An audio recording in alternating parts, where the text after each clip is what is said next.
Hello बच्चों, welcome to your channel physics with king sir. बच्चों शुरू करते हैं आज का टॉपिक। आज का जो हम लोग का टॉपिक है, इसमें हम लोग एप्लीकेशंस ऑफ गॉस लॉ के बारे में पढ़ने वाले हैं। इसके पहले हम लोग फर्स्ट एप्लीकेशन पढ़ चुके थे कि अगर कोई अनंत लंबाई की सीधी आवेशित चालक तार है और उस चालक तार का जो रेखीय आवेश घनत्व लैम्डा है, तो उसके निकट r डिस्टेंस पे कितना इलेक्ट्रिक फील्ड होगा। तो फार्मूला हमने देखा, इलेक्ट्रिक फील्ड का फार्मूला होगा E बराबर k into two lambda by R या 1/4 pi epsilon naught into two lambda by R. आज के इस टॉपिक में हम लोग सीखने वाले हैं, अगर कोई अनंत विस्तार की समतल आवेशित और एक अचालक चादर हो या प्लेट हो, तो उसके निकट इलेक्ट्रिक फील्ड कितना होता है। अनंत विस्तार की समतल आवेशित अचालक प्लेट के निकट वैद्युत क्षेत्र की तीव्रता। यहाँ पे बच्चों कोई एक ऐसा कोई चादर लिया गया है जो कि अनंत विस्तार की, बहुत बड़ी विस्तार की है।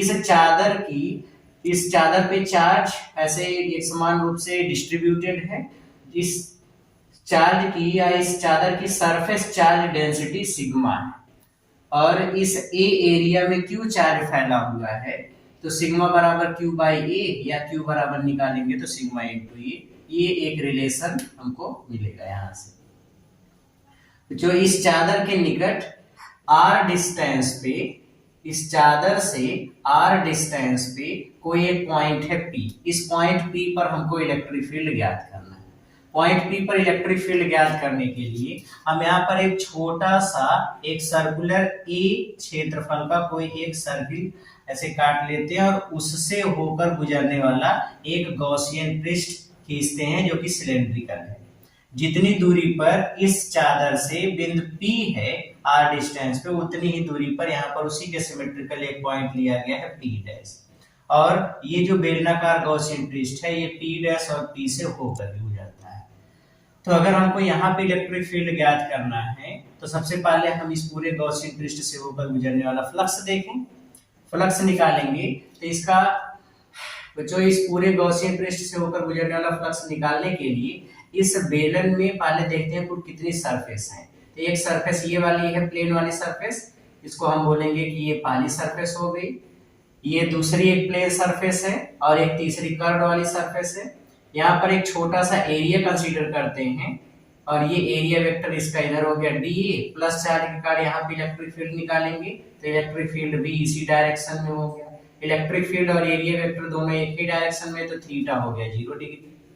इसी तरीके से यहाँ पे सेम एक छोटा सा एरिया कंसीडर करते हैं, इसका area vector dA, electric field इसी की डायरेक्शन में होगा, प्लस चार्ज के कारण इसी तरफ, तो इलेक्ट्रिक फील्ड भी इधर हुआ, तो फिर से थीटा कितना हो गया 0 डिग्री। यहाँ पे एक छोटा सा एरिया वेक्टर लेते हैं dA, इसकी डायरेक्शन इधर हो गई परपेंडिकुलर, और इलेक्ट्रिक फील्ड इधर दिया गया है, तो इलेक्ट्रिक फील्ड इधर, एरिया वेक्टर इधर, तो थीटा कितना हो गया 90 डिग्री। इस गॉसियन पृष्ठ से होकर गुजरने वाला टोटल फ्लक्स कितना होगा, उसको अगर हम निकालें तो total electric flux passing through Gaussian surface,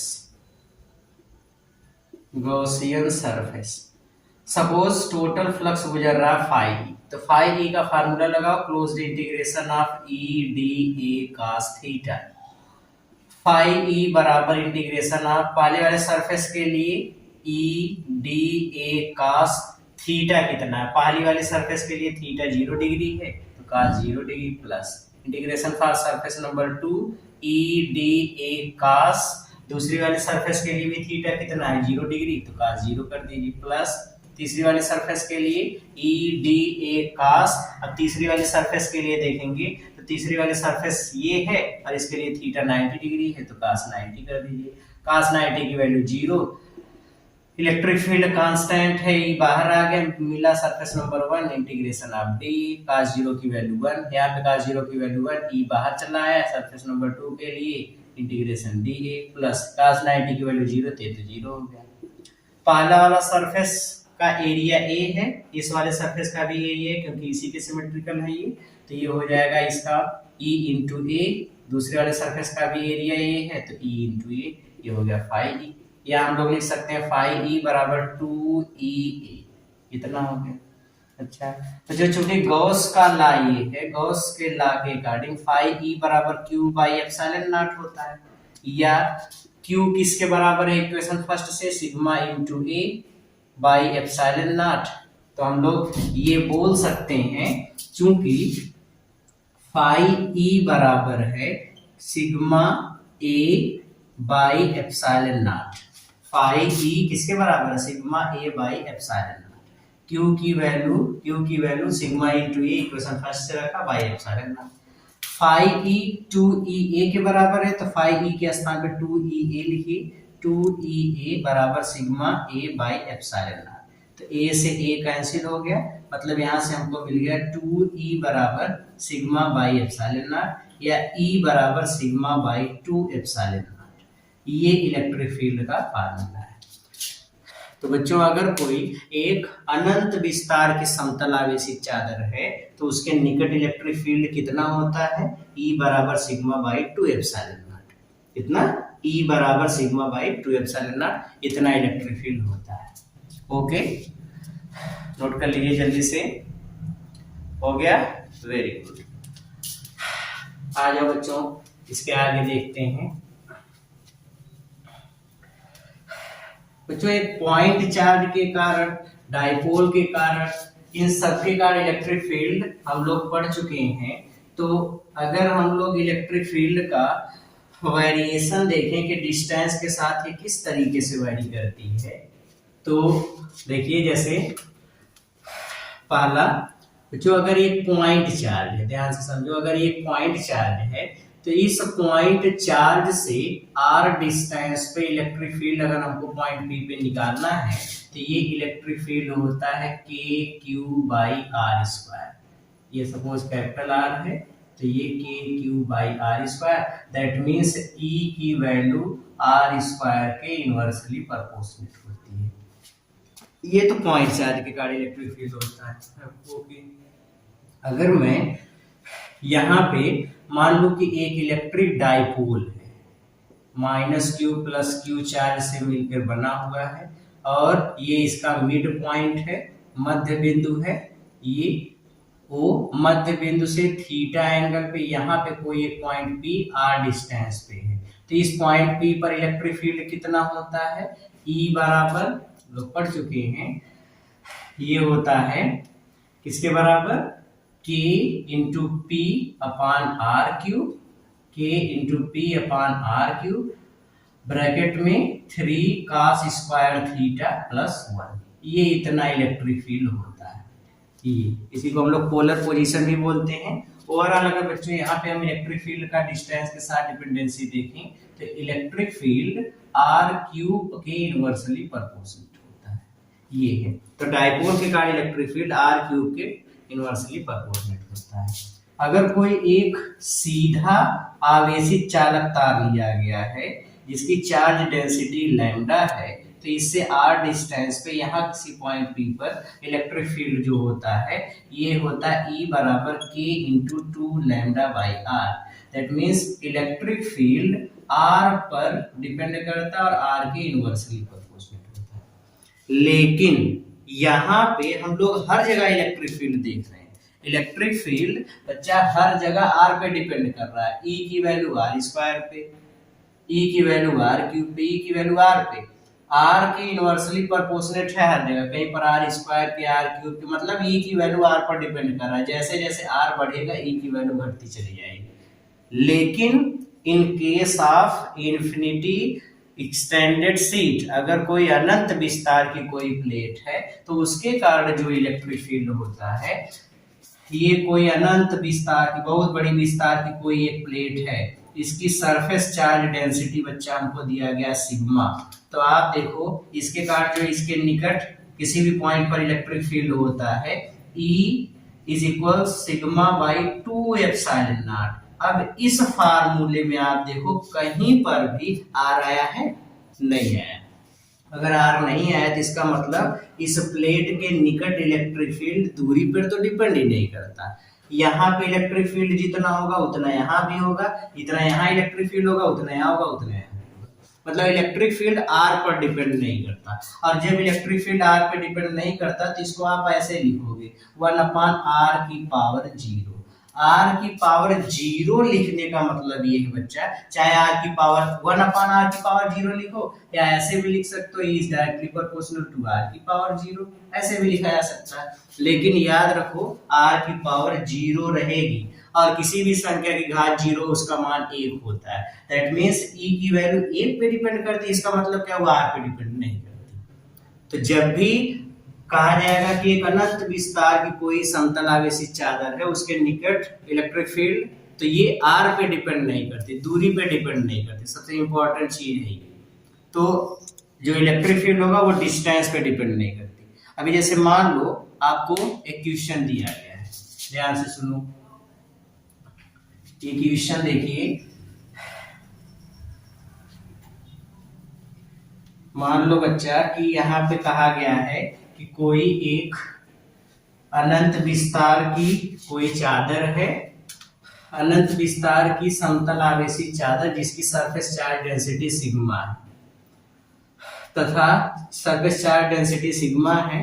अब कहा गया उस चादर के लंबवत चादर से आर डिस्टेंस पे जो इलेक्ट्रिक फील्ड है वो किस पर डिपेंड करता है। देखिए कहा गया कि ये कोई एक अनंत विस्तार की एक समतल आवेशित चादर है, इसकी सरफेस चार्ज डेंसिटी सिग्मा है, इससे आर डिस्टेंस पे कोई पॉइंट पी है। आगे इस पॉइंट पी पर इलेक्ट्रिक फील्ड किस पर डिपेंड करता है, इसके लिए कौन सा स्टेटमेंट सही है। पहला ऑप्शन आपको दे दिया E is directly proportional to 1/r³। दूसरा दे दिया E is directly proportional to 1/r²। तीसरा E is directly proportional to 1/r, और चौथा दे दिया गया E is directly proportional to 1/r⁴। तो वैसे ही बच्चों हम लोग इसके कार्ड इसके निकट इलेक्ट्रिक फील्ड जानते हैं E बराबर σ/2ε0। इसमें कहीं r नहीं है, दैट मींस E की वैल्यू r पर डिपेंड नहीं करती, r पर डिपेंड नहीं करती। इसका मतलब कौन सा ऑप्शन सही होगा, फोर्थ, इसमें r की पावर 0। अगर यहीं पे r पे डिपेंड करती तो हम लोग कोई दूसरा लिखते। या अगर इसी में कहा दिया गया एक डाइपोल के कारण इलेक्ट्रिक फील्ड, चाहे एक्सियल पोजीशन हो, इक्वाटोरियल पोजीशन मतलब अक्षीय निरक्षीय या पोलर कोई भी पोजीशन हो, उसके कारण अगर इलेक्ट्रिक फील्ड पूछा जाए तो कौन सा ऑप्शन सही होगा, ऑप्शन 1, ये डाइपोल के कारण सही होगा। पॉइंट चार्ज के कारण इलेक्ट्रिक फील्ड के लिए कौन सा रिलेशन सही होगा, ऑप्शन बी, ये पॉइंट चार्ज के कारण इलेक्ट्रिक फील्ड होगा। ठीक है, तो इसमें कंफ्यूज नहीं होना है। तो जो हम लोगों का टॉपिक था कि अगर कोई अनंत विस्तार की समतल आवेशित चादर है तो उसके निकट इलेक्ट्रिक फील्ड कितना होता है, तो आंसर σ/2ε0। और इसकी डायरेक्शन पॉजिटिव चार्ज है तो अवे फ्रॉम द सीट, और नेगेटिव चार्ज है तो टुवर्ड्स सीट की तरफ होगा। और ये याद रखना कि डिस्टेंस पे इलेक्ट्रिक फील्ड डिपेंड नहीं करता। आ जाइए एक मस्त सा क्वेश्चन देखते हैं, ध्यान से सुनो। क्वेश्चन देखो बच्चा, एग्जाम्पल लेते हैं। पहला क्वेश्चन है, कहा दिया गया है कि दो प्लेटें हैं, दो आवेशित प्लेटें हैं। ये एक आवेशित प्लेट है, पॉजिटिवली चार्ज्ड है, और इसका सरफेस चार्ज डेंसिटी सिग्मा है, इस प्लेट का एरिया ए। एक दूसरी प्लेट है यहाँ, ये इस दूसरी प्लेट पर भी सेम नेचर का चार्ज है, सरफेस चार्ज डेंसिटी सेम है, इसका भी एरिया है। इस दोनों प्लेटों के बीच में यहाँ पर किसी पॉइंट P पर एक चार्ज रखा गया है 2 माइक्रोकूलम का, और यहाँ इसके बाहर एक पॉइंट है P', और यहाँ पर भी एक चार्ज रखा गया है -2 माइक्रोकूलम का। अब आपसे पूछ लिया गया कि फाइंड नेट फोर्स, आपसे पूछा गया है find F net on 2 microcoulomb and -2 microcoulomb, ये आपको फाइंड करना है।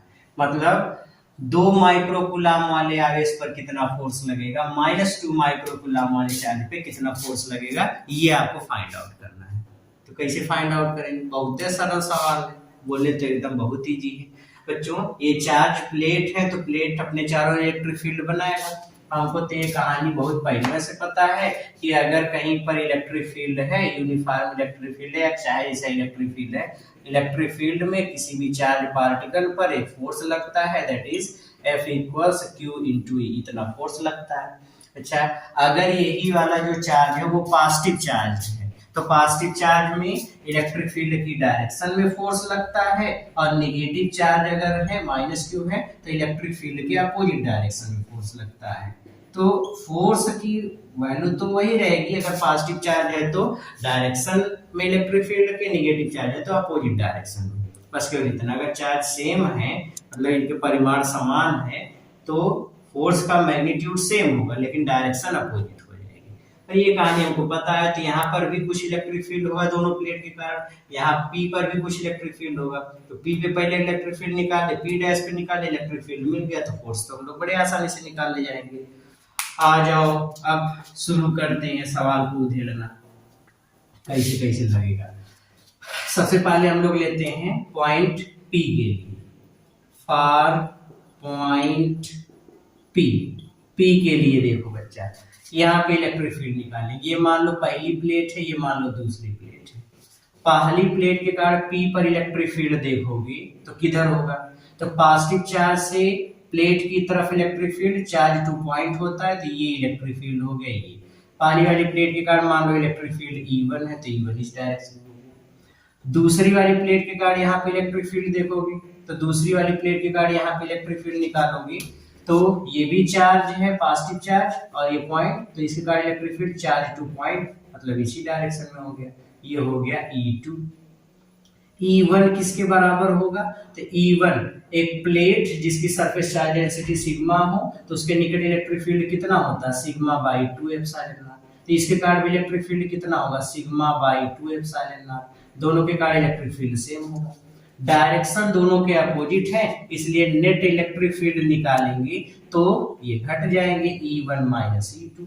E1 की वैल्यू किसके बराबर है, sigma by 2 epsilon not, minus E2 की value sigma by 2 epsilon naught, ये कैंसिल आउट हो गया तो इलेक्ट्रिक फील्ड जीरो, मतलब नेट इलेक्ट्रिक फील्ड कितना हो गया, जीरो।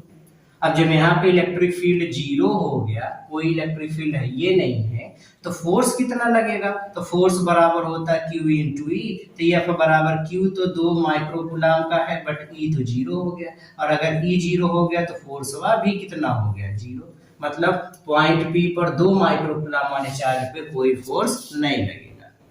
क्लियर हो गया, ओके। तो बच्चा 2 माइक्रोकूलम वाले चार्ज पे कोई फोर्स नहीं काम करेगा क्योंकि यहाँ पे इलेक्ट्रिक फील्ड कितना हो गया है, जीरो। अब आ जाते हैं पॉइंट P डैश के बारे में सोच लेते हैं। P डैश के लिए देखो, आ जाओ for point P dash, P dash. अब P डैश के लिए सबसे पहले इलेक्ट्रिक फील्ड देखो, पहली वाली प्लेट के कारण यहाँ पे इलेक्ट्रिक फील्ड देखोगे तो चार्ज टू पॉइंट, ये इलेक्ट्रिक फील्ड की डायरेक्शन हो गई E1। कितना इलेक्ट्रिक फील्ड होगा, तो E1 की वैल्यू निकालोगे, भाई प्लेट है इसके कारण इलेक्ट्रिक फील्ड डिस्टेंस पे तो डिपेंड नहीं करता, यूनिफॉर्म इलेक्ट्रिक फील्ड बनाते हैं, तो इस प्लेट के कारण यहाँ पे electric field sigma by 2 epsilon not. इस वाली प्लेट के कारण यहाँ पे इलेक्ट्रिक फील्ड निकालोगे तो फिर से पॉजिटिव चार्ज है तो चार्ज टू पॉइंट, ये इलेक्ट्रिक फील्ड हो गया, ये हो गया E2, और फिर से इसका परिमाण उतना ही होगा। दोनों इलेक्ट्रिक फील्ड एक ही डायरेक्शन में है, इसलिए नेट इलेक्ट्रिक फील्ड निकालेंगे तो दोनों ऐड हो जाएगा, इतना हो गया।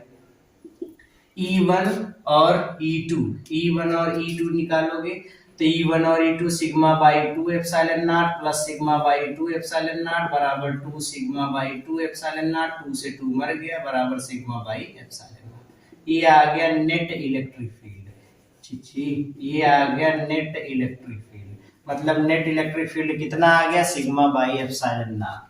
अब नेट इलेक्ट्रिक फील्ड इतना आ गया तो फोर्स कितना लगेगा, क्योंकि फोर्स बराबर होता है Q इंटू ई, और यहाँ पे E जो नेट इलेक्ट्रिक फील्ड है तो यह बराबर Q कितना है, -2 माइक्रोकूलम। जब फोर्स किधर लगेगा, इलेक्ट्रिक फील्ड इधर है तो फोर्स किधर आ जाएगा, इसके अपोजिट डायरेक्शन में। ये फोर्स की डायरेक्शन होगी, इलेक्ट्रिक फील्ड इधर है तो इसके अपोजिट डायरेक्शन में फोर्स लगेगा। ओके, तो यह बराबर Q की वैल्यू कितनी है, 2 माइक्रोकूलम, और E नेट कितना है, सिग्मा बाई एप्सिलॉन नॉट। तो ये हो जाएगा F बराबर 2 into 10⁻⁻6 coulomb into sigma by epsilon not, इतने न्यूटन का फोर्स लगेगा। अब जो भी इसकी यूनिट हो इतना फोर्स लगेगा। क्लियर हो गया? कुछ समझ में आया? Very good. ठीक है, नोट कर लीजिए। अगला क्वेश्चन मैं देता हूं, उस क्वेश्चन को आप खुद से ट्राई करो। एकदम सेम इसी तरीके से सवाल, एकदम सब कुछ इसी तरीके से, एकदम मजेदार सवाल है, एकदम सरल सवाल है। ऑप्शन में दे दूंगा, क्वेश्चन आपको लगाना है। आ जाओ, मिटा दें। वेरी, अगला क्वेश्चन लेते हैं, क्वेश्चन नंबर 2। कौन सा सवाल बच्चा? सवाल है क्वेश्चन नंबर 2।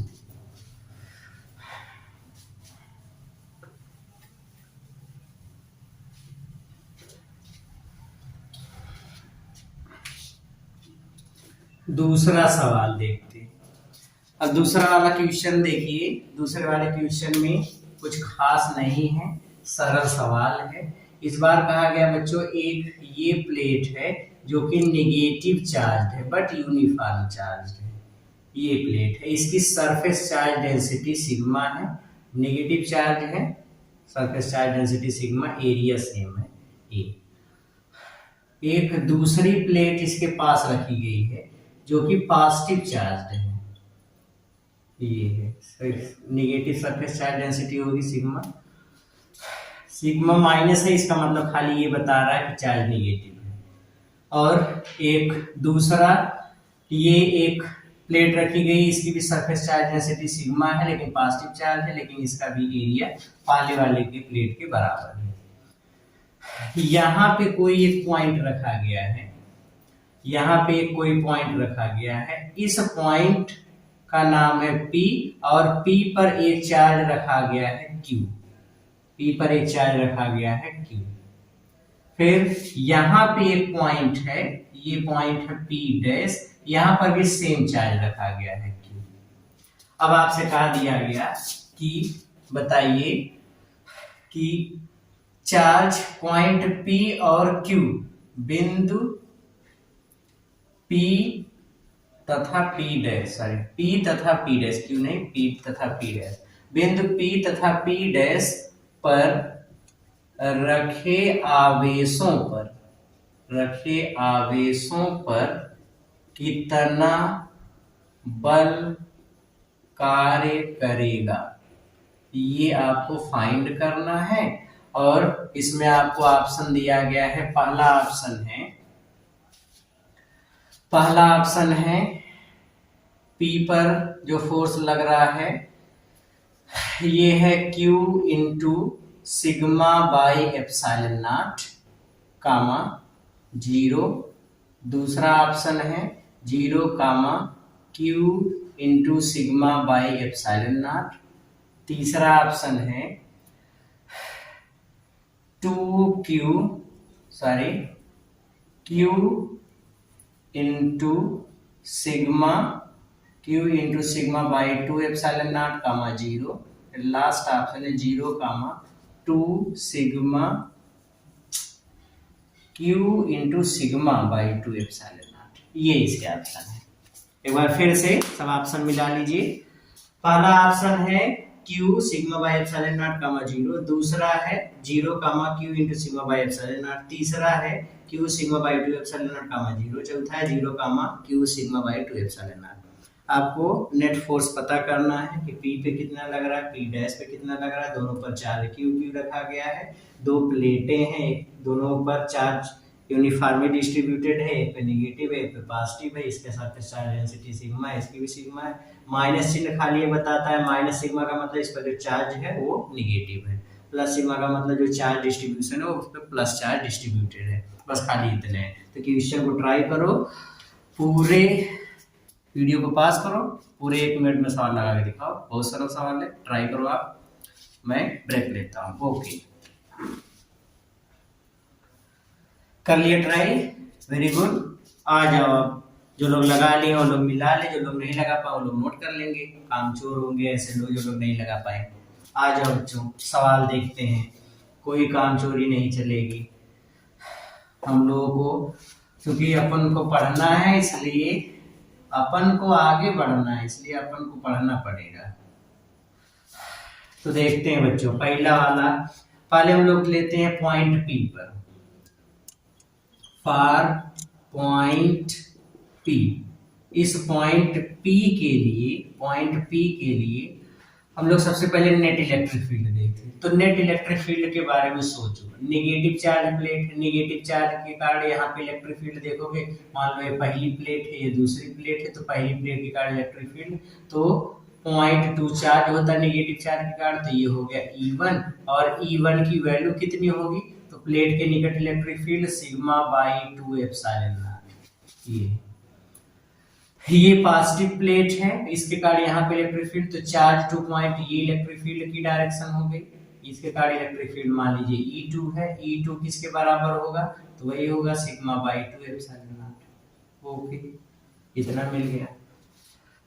यहाँ पे नेट इलेक्ट्रिक फील्ड अगर निकालेंगे तो दोनों E1 और E2 सेम डायरेक्शन में, इसलिए दोनों ऐड हो जाएंगे। ऐड कर दोगे तो E1 sigma by 2 epsilon naught plus sigma by 2 epsilon naught is equals to sigma by 2 epsilon naught, ये इससे cancel, sigma by epsilon naught, ये आ गया नेट इलेक्ट्रिक फील्ड।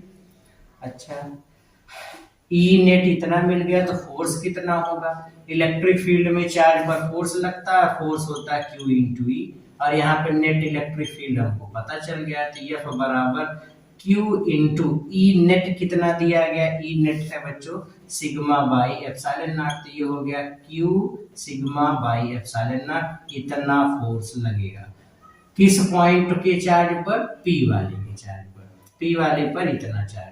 सेम इसी तरीके की कहानी हम लोग Q वाले के लिए देखते हैं। आ जाओ, Q वाले पे देखोगे, नेगेटिव चार्ज वाले के कारण यहाँ पे इलेक्ट्रिक फील्ड, तो नेगेटिव चार्ज के कारण इलेक्ट्रिक फील्ड किधर से किधर होता है, चार्ज 2 पॉइंट, तो ये इलेक्ट्रिक फील्ड हो गया E1, इसकी डायरेक्शन, और वैल्यू कितनी होगी, sigma by 2 epsilon not. Okay, positive charge के कारण इलेक्ट्रिक फील्ड निकालोगे, तो पॉजिटिव चार्ज के कारण इलेक्ट्रिक फील्ड होता है चार्ज 2 पॉइंट, तो चार्ज 2 पॉइंट इलेक्ट्रिक फील्ड इधर हो गया, ये हो गया, ये इलेक्ट्रिक फील्ड हो गया E2, और इसकी वैल्यू किसके बराबर होगी, sigma by 2 epsilon not. Okay, E1 इधर है, E2 इधर है, दोनों अपोजिट डायरेक्शन में है, तो E नेट अगर निकालोगे तो दोनों को घटा देंगे, और दोनों को घटा दोगे तो इसको इससे घटाओगे, मतलब sigma by 2 epsilon not minus sigma by 2 epsilon not, तो ये कैंसिल हो गया, मतलब नेट इलेक्ट्रिक फील्ड कितना आ गया, 0। अगर इलेक्ट्रिक फील्ड 0 आ गया तो फोर्स जो होता है Q इंटू E इसके बराबर होता है, नेट इलेक्ट्रिक फील्ड के लिए नेट लिख दिया। जब नेट इलेक्ट्रिक फील्ड 0 है तो ये हो जाएगा Q इंटू 0, मतलब फोर्स कितना आ गया, 0। तो बच्चा Q वाले पर, इस P डैश वाले पर जो चार्ज रखा गया Q, इस पर कितना फोर्स लगेगा, 0, और जो चार्ज यहाँ पे रखा गया पॉइंट P पर, इस वाले Q पर कितना फोर्स लगेगा, Q sigma by epsilon not. तो P वाले पर Q sigma by epsilon not, P dash वाले पर 0, तो हमारा ऑप्शन कौन सा हो गया, Q sigma by epsilon naught comma 0, ये वाला ऑप्शन सही है। तो कौन सा ऑप्शन सही होगा, ऑप्शन ए, ये वाला ऑप्शन सही है। कोई डाउट है, डाउट हो तो वीडियो को रिवाइंड करिए, फिर से प्ले करिए, देखिए, एंजॉय करिए, सवाल को से ट्राई करिए। ओके, ठीक है बच्चों, ठीक है बच्चों, आज के इस टॉपिक को यहीं पे खत्म करते हैं। वीडियो छोटा जरूर है बट इम्पोर्टेंट वीडियो है। इसके बाद अभी हम लोग पढ़ने वाले हैं इसके नेक्स्ट वीडियो में एप्लीकेशन ऑफ गॉस लॉ में ही कोई एक गोलीय कोष होगा, उसके कारण इलेक्ट्रिक फील्ड कितना होगा।